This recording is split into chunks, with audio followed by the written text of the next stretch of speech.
NS interior में स्वागत है आपका। आप देख सकते हैं ये डोर फ्रेम है।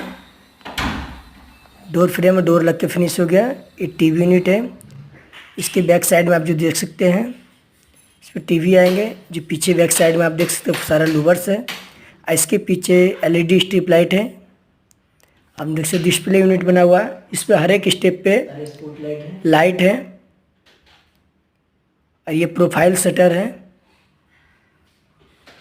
देख सकते हैं हर एक सेल्फ में लाइट दिया हुआ, स्पॉट लाइट लगा हुआ है। और नीचे साइड में भी लाइट है। और सारे वॉल्स में जितना पीछे साइड बैक साइड देख सकते हैं उसमें फ्लूटेड पैनल है।